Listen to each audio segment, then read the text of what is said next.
میرے بھائیوں، ہدیہ دینا، ہدیہ لینا بہت اچھی بات ہے، اس سے محبت بڑھتی ہے، لیکن سوال یہ ہے کہ کیا ہدیہ لینے اور دینے کے معاملے میں ہم آزاد ہیں؟ جواب یہ ہے کہ بالکل ہم آزاد نہیں ہیں۔ ہم دیگر امور کی طرح اس معاملے میں بھی شریعت کے احکام کے، شریعت کی تعلیمات کے، شریعت کے اصولوں کے پابند ہیں۔ جس کو چاہے ہدیہ دے دے، نہیں۔ جو چیز چاہے ہدیہ کے طور پہ دے دے، نہیں۔ جو چیز بھی ہدیہ میں ملے لے لے، رکھ لے، نہیں۔ شریعت نے ہمیں اصول دیے ہیں، ضابطے بتائے ہیں، قوانین بتائے ہیں۔ آئیے ان اصولوں کا جائزہ لیتے ہیں، ان اصولوں کو سمجھنے کی کوشش کرتے ہیں۔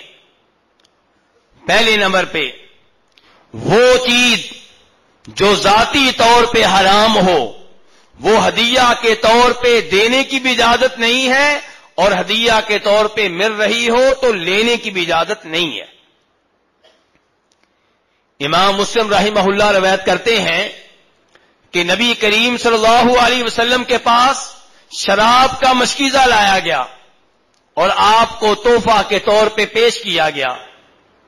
جو آدمی لے کر آیا، آپ نے اس سے پوچھا کہ کیا تمہیں یہ مسئلہ معلوم نہیں ہے کہ اللہ رب العزت نے شراب کو حرام قرار دیا ہے؟ کہنے لگا، نہیں اللہ کے رسول، مجھے یہ مسئلہ معلوم نہیں ہے۔ پھر اس سے کسی اور آدمی نے سرگوشی کی۔ آپ نے سرگوشی کرنے والے سے کہا کہ تم نے اس سے کیا بات کی ہے؟ وہ کہنے لگا کہ میں نے اس کو مشورہ دیا ہے کہ شراب چونکہ حرام ہے، نبی علیہ الصلوۃ والسلام قبول نہیں فرمائیں گے، پینے کی بھی اجازت نہیں ہے، تم یوں کرو کہ اسے بیچ ڈالو۔ تو نبی علیہ الصلوۃ والسلام نے ارشاد فرمایا، یاد رکھو، جس اللہ نے شراب پینے کی اجازت نہیں دی، شراب کو حرام قرار دیا ہے، اس اللہ نے شراب کی بیع کو بھی، اس کے بیچنے کو بھی حرام قرار دیا ہے۔ تو میرے بھائیو، یہاں پہ اللہ کے رسول علیہ الصلوۃ والسلام نے شراب کا تحفہ قبول نہیں کیا، حالانکہ آپ کی یہ بابرکت عادت تھی کہ آپ ہدیہ رد نہیں کرتے تھے، لیکن چونکہ شراب حرام ہے اس لیے آپ نے ہدیہ کے طور پہ قبول نہیں کی۔ تو اگر کسی کو شراب کا ہدیہ ملے، خنزیر کے گوشت کا ہدیہ ملے، سلیب ہدیہ کے طور پہ ملے، ایسی چیزیں ہدیہ کے طور پہ ملیں تو لینے کی اجازت نہیں ہے، اور نہ ان چیزوں میں سے کوئی چیز آپ ہدیہ کے طور پہ کسی اور کو دے سکتے ہیں۔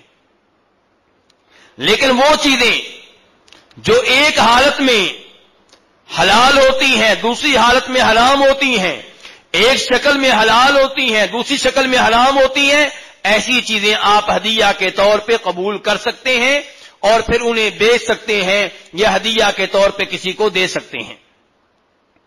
مثال کے طور پہ ریشمی لباس مردوں کے لیے جائز نہیں ہے لیکن عورتوں کے لیے جائز ہے۔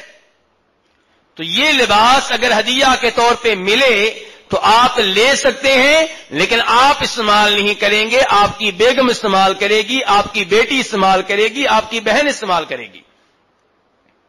نبی صلی اللہ علیہ وسلم کے پاس دومت الجندل کے بادشاہ اکیدر نے ریشمی لباس بھیجا اور آپ نے وہ جناب علی کو دے دیا اور کہا کہ یہ ریشمی کپڑا پھاڑ کر فاطماؤں کے مابین تقسیم کر دو۔ فاطماؤں کے مابین، ان کے میری بیٹی فاطمہ جو تمہاری بیگم ہے، اور فاطمہ تمہاری والدہ، اور فاطمہ حمزہ کی بیٹی رضی اللہ تعالی عنہ، اور فاطمہ ایک اور بھی ہیں، اور وہ کون ہے؟ جناب علی کی بہن ام ہانی۔ تو فرمایا اس کپڑے کو فاطماؤں کے مابین تقسیم کر دو۔ تو نبی علیہ الصلوۃ والسلام نے کافر بادشاہ کی طرف سے آنے والا یہ ہدیہ قبول کیا اور پھر جناب علی کے حوالے کر دیا اور کہا کہ اپنے گھر کی عورتوں کے مابین تقسیم کر دو۔ امام بخاری رحمہ اللہ روایت کرتے ہیں جناب عبداللہ بن عمر سے، وہ کہتے ہیں کہ ایک دفعہ مسجد نبوی کے دروازے پہ ریشمی لباس فروخت ہو رہا تھا۔ میرے والد جناب عمر نے وہ ریشمی لباس اٹھایا اور نبی علیہ الصلوۃ والسلام کے پاس لے آئے اور فرمانے لگے یا رسول اللہ لو اشتریتها فلبستها یوم الجمعة وللوفد، میری یہ درخواست ہے، میری یہ آرزو ہے کہ آپ یہ لباس خرید لیں اور اسے پہنا کریں۔ کب؟ جمعہ کے دن۔ اسے پہنا کریں کب؟ جب کسی وفد نے آپ سے ملاقات کرنی ہو۔